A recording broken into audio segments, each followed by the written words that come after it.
အားလုံးပဲမင်္ဂလာပါရှင်ကျွန်မကတော့ပန်းကြီးပါပန်း Entertainment Channel ကနေပြန်လဲကြိုဆိုလိုက်ပါတယ်ရှင်ဒီနေ့မှာတော့စာရေးဆရာတင်ခါရဆိုင်လက်ရဘလူးဇလန်ကောင်းများစွာတွေကမှငါကြော်စွာဇလန်လေးကိုအပိုင်းနှင်းအနေနဲ့တင်ဆက်ပေးသွားမှာပဲဖြစ်ပါတယ်ရှင်ဒီ channel လေးကိုလည်း like and subscribe လေးလုပ်ပြီးအားပေးကြပါအောင်ရှင်ဘေးနားက notification bell လေးကိုလည်းနှိပ်ထားပေးကြပါအောင်ရှင်လက်ရဘလူးစိတ်ရှုပ်လာတယ်အမှုခင်းကတစ်ဖက်ဈေးတဲ့မိန်းမကလည်းဘာမှမသိပဲဝင်ပြောနေတယ်လို့သူ့ကိုတိပုံရတဲ့အသားဖာလည်းရှိနေသေးတယ်ရွှေကိုရောက်ဘူးသူများပြီလောမင်းငွေကဘာလို့သူ့ကိုဆေးစရာလို့ပြောတာလဲဒီမှာသွေးတောက်ကြီးဆိုတာမို့လားဦးစိန်ကဈေးတဲ့အမျိုးသမီးကိုစစ်မေးတယ်အမျိုးသမီးကဂတိခွင်ထားတဲ့ပန်းတောင်းကိုချလိုက်ကကျုပ်ဈေးလဲရောင်းတော့ပယောကဝင်တယ်လို့ဖြစ်တော့ဒီဆရာလေးပဲလမ်းကြုံကုပေးသွားတာတစ်ချက်တည်းပယောကလည်းထွက်ဘိုင်းအောင်နာလည်းပျောက်သွားတာပဲဆေးနဲ့ကူးတာမဟုတ်ဘူးအာယုံယူပြီးလက်နဲ့တက်ချရုံနဲ့တင်ဆွမ်းတာတော့လူအုပ်လှုပ်လှုပ်ရရဖြစ်သွားတယ်ဒါပေမဲ့မူလဆွဆွဲခဲ့တဲ့ရွာသားတူကအခုမှအမှုကွင်းဆက်ကိုချိန်မိလိုက်ပြုတ်တည်သွားတဲ့ကိုကျော်တောင်းဟာလည်းအထက်လန်းဆရာတူပဲသူတို့အချင်းချင်းပညာကြောင့်လားအတိုက်ခိုက်လားမသိပေမဲ့ဘယောကဆရာချင်းရန်ညိုးရှိခဲ့လို့ပဲဖြစ်ရမယ်ကိုင်းကောင်းရောတက်သမျှမှတ်သမျှလမ်းကြုံဝင်ကူပေးခဲ့တာလေအမှုပတ်စီနိုင်တာပါလားဟုတ်လဲရဘလူတွေးမိပြီးစိတ်ပြက်လက်ပြက်ရည်ချင်းလာလေတယ်အမှန်တော့အဲ့ဒီအမျိုးသမီးစိတ်ဖောက်နေတာကိုရွာတရွာမှာဖျက်သွားရင်တွေးမိတာဖြစ်တယ်တန်ရောင်သူကလူအများကစုံမအောင်ထင်မိနေကြတဲ့အမေအိုတူအိမ်မှာရေဝင်တောင်းမိတာဆိုတယ်ပြီးတော့မကြမီအိမ်အိမ်ရောက်ဘိုင်းအောင်လာပြီးကြောင်ကတန်းတွေပြောဆိုလျော့တယ်အဲ့ဒီအခါများကအပင်းထဲခံရပြီဖြစ်ကြောင်းအမေကြီးပြူစားလိုက်တာဖြစ်ကြောင်းတဲ့ဆွဆွဲကြတယ်သူကစူညံတန်တွေကြောင့်ရက်ကြည့်နေမိရမှအခြေအနေကိုရေးစားမိလိုက်တယ်ဈေးတဲ့အမျိုးသမီးကြီးကအသက်30ကျော်40နီးနီးအပြိုကြီးဖြစ်ရန်တူတယ်အပြိုကြီးတွေမှာထိုးသွဖြစ်လေဖြစ်တာရှိကြောင်း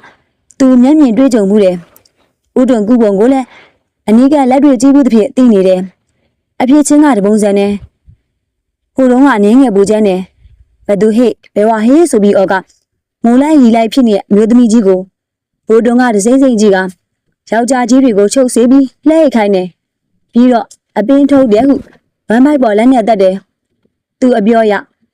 အပြိုကြီးတွေဘိုင်းအောင်နဲ့စိတ်ဖောက်တယ်ဆိုတာယောက်ျားအထီတွေဝေးလို့ကွငါသူတို့ကိုစော်ကားပြောဆိုတာမဟုတ်ဘူးသွေးသားရကိုဖောက်ပြန်တာမို့လက်နဲ့ပုတ်သက်ပေးုံနဲ့တင်ပြောက်တယ်ဆိုရယ်အဲ့ဒီလိုဘုံဘုံကြီးပြောပြီးမဲ့အခုတဲ့ခါသမီးငယ်တူးလို့ခေါင်းသက်ကြောတန်းနဲ့ချောမြူကူပေးခဲ့တယ်အမေချမ်းကိုအော်နေခဲ့တဲ့မိန်းမကြီးလည်းဘာမှမကြလိုက်ခင်ညင်ကြသွားပြီးဟင်းကနေဖြစ်နေတယ်အဲ့ဒီနောက်အိပ်ပျော်သွားတော့တယ်နိုးလာတဲ့အခါမကြာခဏခံစားနေရတဲ့ဘိုင်းအောင်ဝေဒနာပါအဖြစ်နေသွားတယ်ဆိုတယ်အခုလဲဘိုင်းအောင်ရမှစလာတဲ့ယောဂါကိုသူကဘယောဂဆရာတူအနေနဲ့ဝမ်းဘိုက်ကိုလမ်းပြီးပုတ်သက်ပြီးအောင်ကုသပေးခဲ့တာဖြစ်တယ်ဈေးတဲ့မကတော့သူ့လက်ကိုတင်းတင်းဆုပ်လက်ယုံကြည်အားကိုးစွာကြည်နေခဲ့သေးတယ်ထူးဆန်းစွာပင်မခံမင်းနိုင်ခံစားနေရတဲ့ဘိုင်းအောင်တာကညင်သာစွာပုတ်သက်ပြီးယုံနဲ့တက်တာသွားခဲ့တယ်အမျိုးသမီးကကျေးဇူးဆက်လို့ပြီးသူ့ရွာကိုဝင်ခဲ့ရန်ဖိတ်ခေါ်သေးတယ်သူကသွားစရာရှိကြောင်းပြောဆိုညင်းခဲ့ရတယ်တိုက်တိုက်ဆိုင်ဆိုင်တကြီးဦးစိန်နေထိုင်တဲ့ရွာမှာအဲ့ဒီအမျိုးသမီးရှိနေလေတယ်ဝိုင်းကြည့်နေကြသူတွေကတော့သွေးတောက်တွေကဘယောဂဆရာပါဖြစ်နေတဲ့အတွက်တီတိုးဝေဖန်နေကြကုန်တယ်အများကသူ့ကိုလူသက်သမားဖြစ်နိုင်တယ်ဟုတန်တရားရှိနေကြတယ်ဦးစိန်ကတော့စစ်စစ်သေးချစွာစစ်မေးပြီးနောက်ခမည်းတော်ပြောတဲ့အတိုင်းဆိုအခင်းဖြစ်တဲ့နေ့မှာဒီတငယ်ဟာမောင်ငွေပန်းခံကူတဲ့ရွာဝင်းကျင်မှာပဲရှိသေးတယ်ပြီးတော့နောက်တရွာမှာညားရည်တယ်ဆိုတယ်အဲ့ဒီအိတ်ခဲ့တဲ့အိမ်ကိုလူလို့စုံစမ်းရမယ်ခုပြီးနိုင်တမောင်းကျော်ကြမှာငါကြော်တောင်းဆိုသူကိုတက်ပြီးဟိုကိုပြန်ပြောပြီးဟန်မပြတ်နေဦးဟာတိတ်တော့မလွယ်ဘူးမဖြစ်နိုင်တာတော့လည်းမဟုတ်ဘူးအင်မတန်ဆွမ်းသူဆိုရင်ဖြစ်နိုင်တယ်ဒါကြောင့်လှုပ်မပေးနိုင်သေးပဲစောင့်ကြည့်ရလိမ့်မယ်ဒီမှာသူ့ကိုကျုပ်အာမခံတယ်စောင့်ကြည့်မယ်ဆိုလဲဆရာလေးကိုကျုပ်ရင်ခေါ်ထားမယ်တော့ဘယ်ဖြစ်မလဲမိငွေမြင့်မှာအမေကြီးနဲ့မိမသားနှစ်ယောက်တည်းနင်းဦးကြီးလေးတယောက်တည်းသမားပဲသူ့အိမ်မှာအဆောင်ရှောက်နေထားရမယ်ကျုပ်ဘယ်နည်းနေပေးရမှာလဲသွားစရာရှိသေးရဲ့အတွက်စုံစမ်းသူပြင်လာရင်ခီးဆက်ခွင့်ပြုစီခြင်းနဲ့ဖြစ်နိုင်ရင် ဟင်းသာရွာတကြီးမင်းကိုလည်းခေါ်ပေးစေခြင်းနဲ့သူလာရင်သူ့ကိုကြုတ်ပြောပါမယ်အဲ့ဒါလို့ခေါ်လို့မရဘူးမောင်ရင်မရရင်ကျုပ်ကိုပို့ပေးဗျာသိခံမအောင်တငယ်ကျတို့လူလို့စုံစမ်းပြီးရဒီစောင့်မှာမတက်နိုင်စောင်းရပြီးတော့မယ်ဒါပေမဲ့အဲ့ဒီညဲလောက်တွင်တီးနိုင်သမျှတီးရစီရင်မငွေပန်းခိုင်းဆွဲတန်းအောင်သူအမျိုးသမီးနဲ့ရှောက်လိုက်ကတွေးသမျှတွေနဲ့စကားပြောဆိုကြည့်တယ်အချက်လက်တိုင်းကိုဂရုစိုက်မှတ်သားတယ်အများအပြည့်သူ့ကိုလူတန်းမှုနဲ့တန်တရားရှိနေသူမှန်သိထားကြတာမို့ပြောဆိုကြသည်မှာလေအဲ့ဒီအကြောင်းနဲ့ပတ်သက်သေးတာများတယ်ဆရာကျော်အသက်ခံရတာလဲမအံ့ဩပါဘူးလူကပညာတော်ပေမဲ့စိတ်ထက်တင်မကောင်းပါဘူးတခါတခါအကျင့်တန်ခြင်းနဲ့မောင်ရင်လေးပုံစံကလည်းလူသက်ရဲတဲ့ပုံကိုကွချင်းချင်းစရာတွေကိုမနဲ့သွေးတောင်ကြီးဆိုလူသက်ဖူးမှာပေါ့အရင်ကဒီဘက်ရောက်ဘူးလားအေးလေတို့တော့မတွေ့ဘူးပါဘူးမတွေ့ပေမဲ့လို့ကျော်တောင်းနဲ့စုံတွေ့ပတ်သက်ဖူးတာရှိမှာပေါ့ဟုတ်ဘူးလားကျော်တောင်းကလည်းလူဆုံးပဲအကုန်လုံးတက်တာကိုအဲ့ဒီလူသက်မှုကြောင်ကြားရတော့ကအတော်ထိတ်လန့်စရာကောင်းတာကျုပ်တောင်တွေးမိသေးရဲ့တက်တဲ့လူကတယောက်တည်းမဟုတ်တော့ဘူးလို့ဘယ်ဒီတန်တန်မမကြီးကိုဒီလောက်စုပ်ပြက်သွားအောင်လုပ်ဖို့ကနှစ်ယောက်သုံးယောက်ဝိုင်းချုံကြတာနေမှာပဲမောင်တို့တယောက်တည်းမဟုတ်နိုင်ဘူးအဖော်ပေါင်းသွားရမယ်စားတဲ့အချက်လက်အစားအနာတွေဆွဲထုတ်နိုင်ခဲ့တယ်ပန်းတဲ့မိမကလည်းသူ့ကိုဆရာလေးဟုခေါ်ပြီးမဲ့မောင်ငယ်တူကဲ့သို့အလွန်ဆောက်ရှောက်တယ်မန်းဝီမှာမျက်စိမမြင်နဲ့အမေတူသာရှိရတယ်ဆွေမျိုးသားချင်းနဲ့ပါပြီးတကူတည်းရုန်းကန်နေရသူဖြစ်လေတယ်မန်းဝီရဲ့ပြောချက်အရဆွေမျိုးမောင်ဘွားဆိုတာငငယ်ကလေးကဖြူသလားမဲသလားမသိရဘူးအမေကြီးပဲအလုပ်ပေါင်းစုံလိုက်ပြီးလောက်ကင်ကျွေးမွေးလာခဲ့တာကျုပ်ကတော့ငငယ်ကအလွန်ပြင်းကိုစားတော့ပြီးရဲ့ဆိုရွာရိုးကိုပေါက်ရှောက်တော့တာပဲအမေကြီးမှစင်းရဲရှာတယ်ပေါင်းထိုးကောက်ဆိုင်စင်းငါစပားပုတ်ကျိတ်ပြလဲတော့ဘယ်နေရာမှမလွတ်ရဘူးဒီလောက်လုံးမှတနေ့စားတနေ့စားရရုံရှိရပဲဆိုပြီးနားချိန်တွေမှစိတ်တူလေးရပြောပြနေတတ်တယ်သူကလည်းငြိမ်သက်စွာနားထောင်နေတယ်ခုကြအမေကြီးလည်းအပြင်ထွက်မလုံးနိုင်တော့ကျုပ်ပဲတန်းဖောက်တဲ့ယူပြီးရွာစဉ်လှည့်ရောက်ရတာပဲဝါသနာနဲ့တော့အကြိုက်ပေါ့နာမည်နဲ့လည်းစံကြိုက်ပါပဲဟုတ်ပါဒါနဲ့ဆရာလေးတက်တယ်လို့ဆွဆွဲတဲ့လူကြီးကိုကျုပ်ဖြစ်ကြည့်များလာပါဘူးလူကိုကြည့်ရင်ပြုံးစီစီနဲ့ဘာမှန်းလည်းမသိသူပြုံးနေရဲ့အပြိုကြီးတွေဒီတိုင်းပါပဲလားပုံစံကနှကမ်းမွေးဆဆထောင်ထောင်မောင်းမောင်းနဲ့ဟဲ့ရန်ကတော့အပြေပဲဆရာလေးလိုတကယ်တက်တဲ့လူတွေကဟဲ့ရန်မထုတ်ဘူးသူတို့ကဆရာထအောင်တိတ်ဟန်လောက်ကြတာတော့ကျွန်တော်လည်းတကယ်တက်တာမဟုတ်ပါဘူးဗျာဘာလို့တကယ်မတက်ရမှာတော့လက်နဲ့တက်ပြီးကုနိုင်တယ်ဆိုတာတမာဒီအားကောင်းတဲ့သူတော်ကောင်းတွေမှလုံနိုင်တယ်စာမတင်ရပါနဲ့ဒါတော့ကျုပ်သိပါတယ်ကာကြီးနဲ့ခေါင်းငယ်သားမကွဲရင်နေမယ်လူမနောကိုတော့ကြောင်းမြေဖက်နိုင်တဲ့ကောင်မပေါ့သူပြုံးနေရတယ်အမှန်တိုင်းပြောလို့မှမဖြစ်ပဲအထင်ကြီးလက်စားနဲ့ကြီးပါစီတော့လောလောဆယ်အခြေအနေမှာသူ့ဘက်မှာယုံကြည်မှုအပြည့်ရှိသူတူရှိနေတာကဒါတွေးရတယ်မဟုတ်လားဒါနဲ့ဆရာလေးဟင်းသာကိုဘာကိစ္စသွားမှလဲရွာတကြီးနဲ့တွေ့ရဘူးလားကျုပ်လိုက်ဖို့ပေးရမလားမပို့ပါနဲ့ရပါတယ်ဟင်းသာရွာဘက်မှာကျွန်တော်လယ်မြေတွေရှိရဲ့အဲ့ဒါလာကြည့်ရပါဩဘယ်နှအိတ်ကားလောက်ရှိတယ်လဲဆရာသူမဖြေချင်းသူကိုယ်တိုင်တိတိကျကျမသိတာကြောင့်လဲပါတယ်မဖြေချင်းတဲ့စကားဆိုရင်မသိသလိုနေလိုက်တဲ့အကျင့်ကြောင့်လဲမဖြေမိတာဖြစ်မယ်လေတေကပဲရှိအောင်တော့လောက်ကင်စားတော့လောက်ပါတယ်တစ်နှစ်ပတ်လုံးစိုက်ပြိုးသွားလို့ရတာပဲဆရာလေးတို့ကျွတ်တို့လို့တယောက်တည်းသမားတော့အတော်ပါပဲမန်းငွေကထင်ရပြောနေပြီမဲ့သူကတခြားအကြောင်းအရာပေါ်အာယုံရောက်နေတယ်တခြားဟုတ်ယူလားမစီမဆိုင်အမှုပန်းနေတဲ့ကိစ္စတက်သူနဲ့ပတ်သက်ပြီးဘာသေးလွန်စားမှမရတာကြောင့်ဒီတိုင်းထွက်သွားရင်လွယ်မလွယ်ပါမလားဟုတွေးနေမိတာဖြစ်တယ်သူ့ကိုယ်သူမင်းထင်လွယ်တာဖြစ်ကြောင်းကြေညာပြီးတာယာတင်းတယ်ဆိုသွားနိုင်ပေမဲ့ကျန်ရခဲ့သူတွေမှာတန်တရားမေးခွန်းနေဆွဲချက်မနေခဲ့စေခြင်းတရားခံမသိရရင်မင်းထင်လွယ်တာပင်ဖြစ်လင့်ကစားယုံချင်မှယုံကြလိမ့်မယ်ဘုံမူတယောက်ကလည်းဒေါသနဲ့လူသက်နိုင်တယ်ဟုထင်လို့ကထင်နိုင်တယ်ဒါကြောင့်အချိန်ရခိုက်မင်းမြန်းစုံစမ်းခဲ့ပြီးသိရသမျှဥစိန်ကိုပြောခဲ့မယ်ဟုတွေးထားတယ်ဟင်းသာရွာကြီးရဲ့တကြီးကိုလည်းသူပြောဆိုရှင်းပြနိုင်ရင်အဆင်ပြေသွားမယ်ဟုတ်လားလို့ဟင်း အပြိုကြီးကသူ့ကိုတခုခုမင်းနေပုံရတယ်အတွေးလူနေတာကြောင့်ဘာမှမသိလိုက်မင်းနေတယ်လေဟုတ်လားလို့မဟုတ်ပါဘူးဩဘာမင်းမသိလို့ညင်းလိုက်တယ်ကံကောင်းထောင်းမှစွာပင်ထင်တော့ထင်သားပဲဆိုပြီးထပ်မမီးတော့ဘူးသူတက်ပြင်းချပြီးဟိုလူကနေရွာကြားဖျားပြူနောက်မှာအသက်ခင်ရတာနော်ဟုတ်လားဟုတ်တယ်လေဘာလို့လဲကျွန်တော်ကိုဖမ်းနေရွာနဲ့စိုင်းကြပေါ့ကျွန်တော်အဲ့ဒီစိုင်းရင်ပဲသွားချင်နေ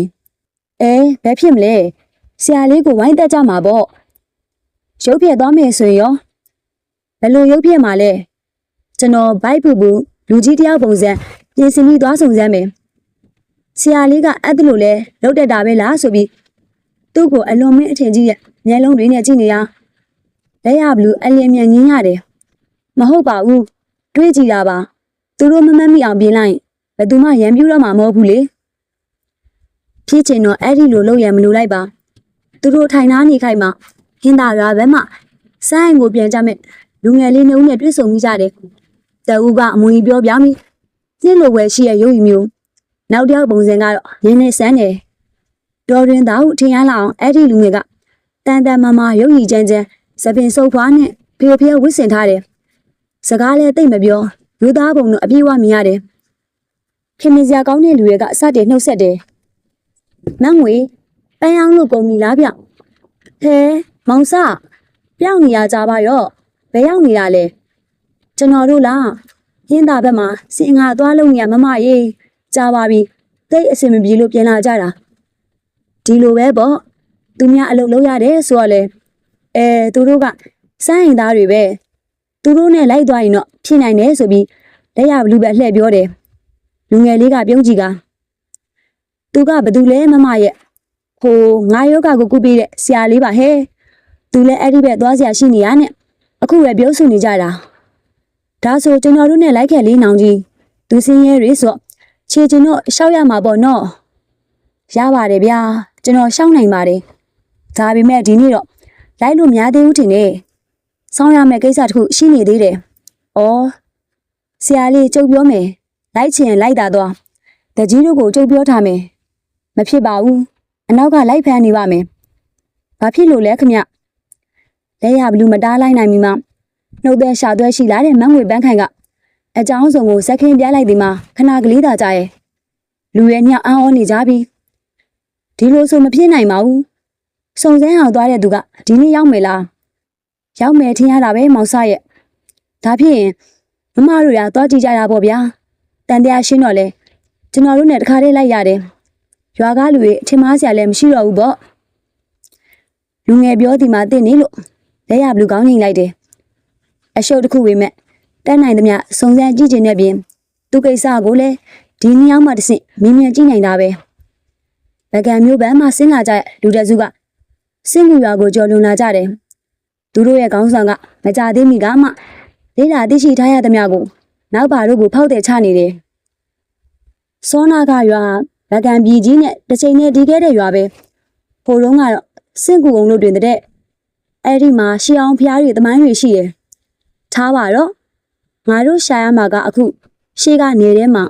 ရှင်မောင်နှမဆိုရက်ဖျားကိုရှာရကြမယ်ဖျားလားဇေဒီလားဆရာကြီးအိုးကွာစင်းတူဖြစ်ဖြစ်ဇေဒီဖြစ်ဖြစ်ပေါ့ဖျားတော့ဖျားပဲငါလည်းမရောက်ဘူးသေးဘူးလေတွေ့ရင်ဘာလို့ရမှာလဲဆရာငါခိုင်းတဲ့အတိုင်းသာလို့ဘာမှမမင်းနဲ့မင်းနဲ့တပည့်ဖြစ်သူပါဇက်ပိတ်သွားရတယ်နောက်တူကအဲ့ဒါပြီးတော့ကိုရှားရအောင်မယ်ဟုတ်လားဟုမေးပြန်ရတော့ကရှာစရာမလိုပါဘူးကွာငါစုံစမ်းခဲ့ပြီးပါပြီဒီကနေရှေ့ကိုကြီးနီရွာသွေးနေရွာလူမရှိရွာတွေရှိရဲ့ဆွဲကြိုတော်ကြီးရဲ့ရောက်တော့မှာပါလူမရှိရွာအလိုမှာငါတို့ရှာနေတာရှိတယ်ဒီကရတဲ့ဟာတွေလည်းလက်သုံးတော်ကြီးဦးကြောင်လုံးကိုပဲအဲ့ရမှာလားခမမဟုတ်ဘူးကွာငကြော်စွာဒါကမတူငါတို့အရင်ကရှာဖွေရောင်းချခဲ့တာမျိုးမဟုတ်ပဲမျိုးမျိုးမြင့်မြတ်တသက်စာလေးရနိုင်တယ်အစွမ်းတက်တီနဲ့သက်ဆိုင်နဲ့ဂမ်ဘီယာပြည်စည်းမျိုးလေးဖြစ်နိုင်ခြေရှိတယ်အခြေအနေကိုကြည့်ပြီးကြောက်လုံရဲ့တခင်အမက်ကြီးနဲ့ဓာတ်ရိုက်တွေကိုတောင်းဆိုတဲ့တောင်းဆိုရမှာပဲမေးလိုက်သူမပါတခြားလူငယ်သုံးဦးရဲ့အမျက်လုံးတွေအယောင်လက်လာကြတယ်ဘာဖြစ်ဖြစ်လုံးမယ်ဗျာဆရာကြီးသာဥဆောင်ရင်ကျွတ်တို့ကလိုက်ပြီးသားပဲဆိုပြီး ဇက်ပိတ်နေခဲ့တပည့်ကထပြောတယ်အေးပါကွာငါကလည်းမင်းတို့ကိုပြစ်မထားပါဘူးအကျိုးတူဝေပုံကြပေးမှာပါမင်းတို့သာနောက်မတွနဲ့တစ္ဆာလည်းရှိပါစေစိတ်ချစရာရှောက်လာကြရင်အင်ကြီးအနှင်းငယ်တွေ့ရတဲ့နေရာမှာမင်းမြန်စူးစမ်းကြည့်ကြတယ်ရှင်မောင်နှမလို့မကြားဘူးပါဘူးချင်းတော်မကုန်းတော်ရှိရဲ့ရှင့်ဟောကလမ်းတိုင်းတောင်ပိုင်းကိုသွားရတယ်ဟုရဲသားတွေကပြောကြတယ်ဒါဘာရွာခေါ်ပါတလဲ6ရွာပါစာကြောင်းတီးထားရဲ့နောက်လိုက်တူးက6ရွာဟိုစာထဲမှာဖျားလားလို့ပါတယ်ဒီမှာ6ဖျားလားရှိသလားမိခံရတဲ့ရွာသားပြန်မဖြေနိုင်ဘူးသူတို့ဆရာကမျက်ရည်ပြလက်ရွာသားကိုကျေးဇူးတင်ကြောင်းဆိုရင်သူတို့ကြီးရှိချိန်မှရှောက်ရှောက်မမင်းနဲ့ကွငါတို့ရည်ရွယ်ချက်ကိုလူရည်သိကုန်မယ်6ဖျားလားဆိုတာ6ရွာနဲ့ဘာမှမဆိုင်ဘူးညောင်ဦးရက်က6ကံမောင်းပေါ်ဒီကဲလို့6ဖျားလားလို့တွင်တာစာတွေကဖျားလားဆိုတာအဲ့ဒီမင်းသားညီနောင်တွေဒီခဲ့တဲ့ဖျား9စုတွေကစက်ကြိုဖျားလောက်ကိုဆိုလိုတာဖြစ်လိမ့်မယ်ဒီဆွေကြိုတော်ကြီးတွေမှာပဲရှိမှာပေါ့သူတို့စကားတပြောပြောနဲ့လူအများညွှန်လိုက်တဲ့ကုန်းထက်ကိုတက်လာကြရနောက်ပါလူငယ်တူမှခြေလန်းနေပြီးကြံခဲ့တဲ့ဖြစ်အဖော်ဖြစ်သူကစောင့်ခေါ်ရတယ်ဟိတ်ကောင်ငါတော့ဒီတစ်ခေါက်မျက်ကုံနှုတ်လို့ပဲနော်ဘာဖြစ်လို့လဲကွခတ်တူတူပြောနေရလေတံပို့တို့သွားပြီအရင်ကလူသူမနီးရဲ့တောတွေထဲလွတ်လွတ်လပ်လပ်အလုပ်ရတာအန်ရမရှိဘူးလေအခုလူတွေနဲ့နီးရဲ့နေရာပြီးတော့ဖျားတွေဝတ္တကမြေတွေကအဲ့တော့ဘာဖြစ်လဲမင်းကလည်းကြောက်စရာမလိုပါဘူးငါရှိပါတယ်ဟုတီတိုအဖေကပခုံးဖက်လိုက်တယ်စိုးရိမ်နေတဲ့လူငယ်လည်းအနှင်းငယ်အားတက်သွားတယ်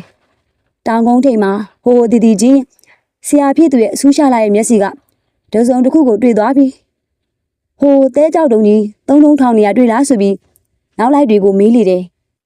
အားလုံးကလည်းဆရာရဲ့ဆိုလိုရင်းကိုသိတယ်လျောက်စားရဲပါတဲ့အတိုင်းမတွေ့ရင်တောင်အကျိုးမရောက်ပါဘူးအဲ့ဒီအလဲမှာတွေ့ရင်ရောင်းစရာရမှာပါတေချာတာပေါ့ကွာဒါကဘာလဲကြောက်ကြားမှအရာဝတ္ထုကိုကောက်ယူလိုက်တယ်ဒီကြောက်တုံးလေးကတမျိုးပါလားတာမန်ကြောက်မဟုတ်ဘူးကွတတော်တကောင်ရဲ့ရိုးနဲ့တူတယ်ဦးကြောက်လုံးကိုပြကြည့်ပေါ့ဆရာအေးပြရမယ်ကြောက်ဖြစ်နေတာဆိုတော့ဈေးပိုရနိုင်တယ်ဘာကောင်ရိုးပဲဖြစ်ဖြစ်နှစ်ပေါင်းမနှဲလာဘူးဆိုကအိတ်ထဲကောက်ထည့်လိုက်တယ်အဲ့ဒီခိုက်တဲချောင်းကလေးနဲ့သတင်းသုံးနေတဲ့ရန်တစ်ပါးကတောင်ဝေးထောက်ကသူတို့စီလျှောက်လာတယ်သူတို့ကလည်းရှင်ကုန်ဥပြလိုက်တယ်တကားတို့ဘာလာရှာကြတယ်လဲရှင်မောင်နှမဖျားဒီထဲမှာရှိရကြလို့ပါဦးစင်ရှင်မောင်နှမတော့မဟုတ်ဘူးဒီကုန်းကိုတော့အရှိကရှင်အောင်ကုန်းတော်လို့ခေါ်ကြတာပဲသူတို့အချင်းချင်းကြည့်ကအခုမှချင်းတော်ကုန်းလို့တွင်လာလားဗျာအေးနေရပတိစီသူမင်းလက်ထက်တော်ကရှင်အောင်ကုန်းတော်တွင်တဲ့ကျုပ်လဲဒီလိုကြားဘူးတယ်သူ့ထက်ဆိုရဲ့တမိုင်းလဲရှိနိုင်တာပေါ့လေနီးတော့နီးစက်နေပြီဗျာဒီနီးတွိုင်းမှာရောအဲ့လိုအမည်မျိုးနဲ့ဖျားစီတီတွေကုန်းတွေရှိပါသေးလားဗျာမရှိတော့ပါဘူးကျုပ်လဲဒီမှာနေရကြပြီတခြားပြောတယ်မကြဘူးဒီနေရာကတော့ဗကန်ခစ်ကကုန်းတော်နေရာအမှန်ပဲကွဟိုမှာကြည့်ပါလားအင်ဂျင်ကြောက်တုံကြီးတွေလည်းရှိရဲ့တင်မဖေဟာတကာကြီးကရှင်မောင်နှမကိုဘာလို့အောင်ရှာတယ်လဲတပည့်တော်ပထမ်းဆက်ရှိလို့ပြန်လဲပြုတ်ပြင်ဖော်ထုတ်မှုလို့ပါအေးကွယ်တာဓုဒီလိုနဲ့တကာကြီးကအဲ့ဒီရှင်မောင်နှမရဲ့မောင်ကြီးတွေဖြစ်နေမလားပဲခက်ပြုံပြောလိုက်တဲ့ခင်ကြီးရဲ့စကားကြောင့်သူတို့ရီလိုက်ကြတယ်လက်ရဘလူးကတကြီးဦးစင်အင်းကိုသွားခိုက်လူငယ်နှုတ်ကမန်းငွေနဲ့လိုက်သွားကြတယ်ဦးစင်အင်းကိုရောက်တော့ဆေးလွတ်ထားသူမှပြန်မလာသေးအတော်ကြာတဲ့ထိစောင့်ရတယ်သူကလည်းဦးစိန်နဲ့စကားဆမိပြောရင်တီးလိုတာတို့ကိုမင်းမြန်းနေတယ်နေဝင်တော့မှညှော်နေသူပေါ်လာတော့တယ်ဒါပေမဲ့စောင့်ရကြုံနေပါတယ်နေပြင်းသေးတာနဲ့မလာတာဗျဒီလူကတော့သူပြောသလိုပဲအဲ့ဒီနေ့ကဒီဘက်မရောက်သေးဘူးလို့သိရတယ်တကြီးဆရာတောင်းသေးတဲ့နေ့သူဦးဖိုးသူစဲမှာညှာရီသွားကြောင်းဆရာတော်ကမိန့်နေအဲ့ဒီနေ့ကပဲပန်းတယ်မန်းငွေကိုကူပေးခဲ့သေးတယ်ပြီးတော့နောက်တရွာကကျောင်းစဲမှာတည်းတယ်ဆိုတော့မရောက်သေးဘူးပဲကောက်ချက်ချက်ရမှာပေါ့ဖြစ်နိုင်ရင်တော့ဘယ်မှမသွားသေးဘူးတောင်းဆိုခြင်းနဲ့မောင်မင်းအမှုကပြက်သေးတာမဟုတ်ဘူးတကြီးမင်းခမအမှုပေါ်ဘသူစုံစမ်းဖော်ထုတ်နေပါတယ်လေသိပြစီတူတူလူလွှတ်ထားပါတယ်အခင်းဖြစ်တဲ့နေရွာလုံးမှာရောမောင်ကျော်တောင်းရဲ့ဇာတိမှာအညိုဒီရန်ရွှေရှိသလားဆိုတာလဲ ကုန်တယ်လူကြုံနဲ့မေးခိုင်းထားပါတယ်တိတ်မသေးချာလာဘူးပေါ့နော်ကျွန်တော်မျိုးနဲ့ဆိုင်းကရွာသားတွေရောက်တုံလိုက်သွားပြီးလေးလာကြည့်ချင်ပါတယ်တကြီးကအိမ်တင်တကယ်တမ်းမှတ်လို့ရွာမှာပဲနေစေခြင်းနေသို့တော့သူမဟုတ်နိုင်မှပေါ်လွင်လာပြီမို့တားမြင်အားမရှိဒါကြောင့်တိတ်တော်မကြစီနဲ့ပြင်းရင်ပြန်ခဲ့ပါအောင်ဟုမှာလိုက်တယ်မန်းငွေအိမ်ရောက်တော့လူငယ်နှစ်ဦးကိုမတွေ့ရမဆောင်နိုင်လို့ပြန်သွားကြပြီဆရာလေးရေဆိုပြီးဟင်းဟိုးတယ်နေရဲ့မန်းငွေကစီးတော်တယ်နောက်မှအလကားပြောရေတွင်းကိုရေချိုးသွားကြတယ်ဩတကယ်လားလို့ဗျာဒါဆိုကျွန်တော်လဲရေမိုးချိုးသွားမှာပဲအေးပြန်လာအောင်တော့ငါမောင်ဟုတ်ကဲ့ရေတွင်းမှာရွာသားတချို့နဲ့အတူလူငယ်နှစ်ယောက်ကစိတ်လက်ပေါ်ပါစွာစားနောက်ကစားရင်ရေငင်နေကြတယ်ရွာသူရွာသားတွေကလည်းတဝဝတဟာဟောကိုနောင်ကြီးလိုက်လာပြီရေချိုးမလို့လားချိုးလေကျွတ်တို့ဆွဲပေးမယ်ရပါတယ်ပေးသူရေပုံးယူခိုက်အားလုံးကသူ့ရင်မတစုံတစားပေါ်နဲ့ရုပ်ပုံကိုကြည့်နေကြတယ်သူကပစိုးစားကိုပကုံးပေါ်မှာကြော်ကကြောပေါ်လွှမ်းတင်ထားသဖြင့်တေချာမမြင်ကြရသေးအားလုံးစိတ်ဝင်စားကြမယ်သိတာတယ်နောင်ကြီးအယုတ်တွေကတမျိုးပါလားဟဲ့လူခမဘဲတက်ကလည်းမေကုန်းတွေကိုပြန်မဖြေးပဲရေကိုသာအတွင်းထဲကဆွဲတင်နေတယ်အဲ့ဒီအချိန်မှာရေပုံးကြီးနှစ်ပုံးကင်လာတဲ့လူကြီးတူကိုမြင်လိုက်ရတယ်သူ့ကိုတမ်းမှုကြီးဟုဆိုခဲ့တဲ့တငယ်ရဲ့အဖေလူကြီးလည်းရေရင်းမြောက်ပြီးခြေလန်းတွေရက်တန်သွားတယ်ခက်လန်းလန်းမှသာသူ့ကိုအကဲခမ်းရင်ကြည့်နေလေတယ်ဒီလူကြီးသူ့ကိုသိသည်မှာတေချာတဲ့လောက်ရှိပြီဘာကြောင့်ထုံးမဖော်မပြောဘဲနေတယ်လေဒီအရက်မှာတတိထားစရာအတော်များပါလားဟုတွေးဖြစ်တယ်ဘယ်အချိန်ဘလို့ဖြစ်သွားမယ်မခံမှန်းမရနိုင်ဖြစ်လာတဲ့ပေါ်အကောင်းဆုံးကြည့်လို့သွားရင်သာရှိရတယ်ရွာသားတွေကလည်းဝိုင်းမင်းနေကြတယ်ဘလူးရုပ်တွေကလက်ရမြောက်တာပဲဘဲကဆရာလဲကျွန်တော်တို့เจ้าကဘုံဘုံကြီးထိုးနှံပေးထားတာပါကျွန်တော်တောင်ဒီလိုရုံမျိုးထိုးချင်သေးဗျဘာရီစမ်းတယ်လဲဗျကိုရင်ဘာမှမစွမ်းအလားထိုးထားတာကြိုက်တယ်ဗျာကျွန်တော်လည်းပဲအဆောင်တွေပီးယားတွေမလုပ်လို့ဘူးလာထိုးရင်ထိုးတယ်ပေါ့ဘာဖြစ်လဲလူထင်ကြီးအောင်ထိုးတာပဲကာယသိတိမလို့ကိုပမာတင့်တယ်မျိုးဝယ်လွယ်ဆိုပြီးတွက်လက်တဲ့စားရင်သားလေးမောင်ဆကသူ့အမြင်ကိုပြောတော့ရွာသားတွေညှင်းခုန်ဆွေးနွေးကြကုန်နေတချို့ကသူ့အမြင်ကိုလက်ခံပြီးအများကလိုအပ်လို့ထိုးတာအလကားလာယုံတက်မဟုတ်ဘူးပြောကြတယ်နှုံနေတဲ့လူငယ်ကမောင်ဆပဲမှဒါပေမဲ့သူကြောပေါ်မှာထိုးထားတာကအဆောင်မဟုတ်စမမဟုတ်ဘာမှမဟုတ်တဲ့ဘာမှမသိရတဲ့တွန်းတော်အလိတ်ကြီးဖြစ်နေတယ်ဘယ်ပကုံးရင်မှအကျောကိုကန့်လန့်ဖြတ်ပြီးညာဘက်ရအောင်ထိုးနှံထားတဲ့အဲ့ဒီအတွန်းအလိတ်တွေပိုင်ရှင်ကစင်းမြင်ထိုးခြင်းမှာအလားသာဖြစ်ကြောင်းဆိုတော့လက်ရဘလူးပြုံးမိရဲ့သူတို့ရောင်းရင်ညှောက်စိတ်ညီကြပေတယ်ဟုလည်းမှတ်ချက်ချလိုက်တယ်မောင်စားမှာစင်းမြင်ထိုးခြင်းမှာပေါ့သူ့ကြောပြင်အနှံ့ပြားမှာဒဏ်ရာအမာရွတ်ကြီးတွေရှိနေတာပဲပေါင်နဲ့ဒူကောင်းပေါ်မှာပါမင်းသေးတွေကြအမာရွတ်တွေရှိနေသေးတယ်ဖြူဖြူစင်စင်သားရင်းနဲ့အမာရွတ်တွေကမလိုက်ဖက်ပေမဲ့အာနာရာကြောင့်ဘသူကမှမင်းမြန်ဆက်ဆူတာမပြုကြရေချိုးပြီးကြတော့မငွေရဲ့ဘာကြီးကညာနေစာထမင်းကျွေးလိုက်တယ်ပြီးတော့သူတို့သုံးဦးသားလမ်းလျှောက်သွားကြရလူကြီးတိတ်ချိန်မှစမ်းရင်ကိုရောက်ကြလေရောတယ်ကဲနောင်ကြီးဘသူစီလိုက်တယ်မလဲသူကရွာအထွက်မှာတယောက်ထဲနေတာသူ့အိမ်ကလွတ်လပ်တယ်အေးချမ်းတယ်ဆိုပေမဲ့သူကအချိန်ပြည့်အိမ်ကပ်မှာမဟုတ်ဘူးနောင်ကြီးပြေးနေလိမ့်မယ်ကျွန်တော်တို့အိမ်သာလိုက်နေပါတော့မင်းအိမ်ကလူများတယ်ငါစငါခေါ်သွားလိုက်မယ်ဧည့်သည်တယောက်တော့ဘလို့နေပါကွာငါလည်းအပြင်ထွက်အိမ်မှာပဲရတယ်ငါနဲ့တူခေါ်သွားမယ်သူမောင်ဆအိမ်ကိုပါသွားတယ်အချိန်တော့ကြာအလုတ်သွားလုံးနေရမှပြန်လာတဲ့မောင်ဆကိုအိမ်သူအိမ်သားတွေကကြွကြွညောင်အဟစ်ကြိုးဆိုကြတယ်ဟဲအမေကြီးကြည်စံဘသူပြန်လာတယ်လဲလို့မောင်ဆလားသားလေးဘလို့ကြောင့်ညာကြီးချိန်ပြီးတော့ရောက်လာရတာလဲအေးလေမင်းကလည်းလာမယ်ဆိုကြူပြောမှာပေါ့လှဲလွတ်လိုက်မှာပေါ့ရပါတယ်ကိုအလုံးအစင်မပြေလို့ပြန်လာတာပါဟုတ်လားအေးနားကြအောင်ဟဲ့တငယ်ဒီမှာထိုင်ခွဲအဖန်ကြီးသားအောင်ကွမြေပဲလေးတွေလည်းသုံးဆောင်မအောင်အမေသူကကျွန်တော်တို့ဧည့်သည်ဗျကိစ္စတစ်ခုရှိလို့ခဏလိုက်လာတာရတယ်ပျော်တဲ့လောက်သာနေအေးပဲမဟုတ်လားဟုတ်ပါတယ်တော်ဒါဖြင့်မင်းတို့စားဖို့ပြင်ဆင်လာအောင်မယ်မလုံးနဲ့တော့အမေပန်းရောင်းတဲ့မန်းငွေလေးသိတယ်မဟုတ်လားသူ့ဘာကြီးအိမ်မှာစားခဲ့ပြီးဒါဆိုလဲနားကြအောင်ပေါ့မောင်စားမှာအကိုနှစ်ဦးနဲ့ နှမလေးတူးတည်းရှိတယ်အကိုတယောက်ကဖော်ဖော်ရွေရှိပြီးတခြားတယောက်ကတော့တင်းကုံအောင်ထိုင်နေရမှလှမ်းကြည့်နေတယ်သူနှမလေးဟာလည်းမောင်စားခဲ့သူတွက်လက်ချက်ချသူပင်အမေသမီးဘာလုပ်ပေးရအောင်မလဲနှံဆက်ချီချောဆောင်တွေထုတ်ချေဆောင်တဲ့ထဲနဲ့ခေါင်းခုတစ်လုံးဟုတ်နောင်ကြီးအကျော်ဆက်အောင်လာဗျာအောင်စားကသူတို့အိတ်ဆက်ရမယ်ကြပြင်းတက်ကိုဥဆောင်ခေါ်သွားတယ်လေတဖြူဖြူနဲ့နေလိုကောင်းလာတဲ့နေရာအောင်စားရဲ့အကိုကြီးကလိုက်လာပြီးအခန့်တယ်လို့မိခင်ဖြစ်သူလဲအပဝမထိုင်ပြီးစကားလှမ်းပြောနေတယ်အောင်စားကတော့ခဏသာနေပြီးနောက်အပေါင်းအသင်းမျိုးကိုနှုတ်ဆက်အောင်မဲဟုဆင်းသွားတယ်အတော်ညင်းနေတဲ့ထိပြန်မလားလဲရဘလို့အိယာဝင်းပြီးနိုင်တမောင်းခန့်လာမှအရောက်လာပြီးတိုးတိုးတိတ်တိတ်ဝင်အိတ်လေးတယ်မနဲ့ရောက်တော့သူ့ကိုစောင့်နေပြီးနောင်ကြီးဘဲကစမေးခြင်းလဲဘဲကိုသွားခြင်းလဲလိုက်ဖို့ပေးမယ်ဆိုရင်ဒါနဲ့မနေ့ကတယောက်ရောလဲရဘလူးကမေးတော့အောင်ကူလားသူကတော်သမားဆိုတော့ဒီချိန်တော်တဲ့ဝင်နေပေါ့ပုံမှန်ဆိုနေမြင့်မှပြန်လာတယ်အခုတော့မနေ့ကမှပြောင်းတာမို့တော်သွားခြင်းမှသွားမယ်သူစီသွားခြင်းလို့လားမဟုတ်ပါဘူးသူ့ကိုမေးလေဘာမှပြောမှာမဟုတ်ဘူးဟာဟာအောင်ကူကတိတ်စကားနေတာကိုဒါပေမဲ့အာကြီးခင်တတ်ပါတယ်ကြည်နေဒီနေ့ကျွန်တော်မသွားရင်သူတေချာပေါက်ရောက်လာမှာပဲတေတဲ့သူရဲ့အမျိုးတွေစီသွားကြည့်ကြရအောင်အမျိုးတွေသူ့အိမ်သူတော့ရှိမှာပါအပေါက်ဆိုးရနော်စိတ်တန်းကိုချမ်းကြီးရပါတယ်သွားကြတာပေါ့ကျွန်တော်အိမ်ဝါတီလိုက်ဖို့ပေးမယ်ဗျာ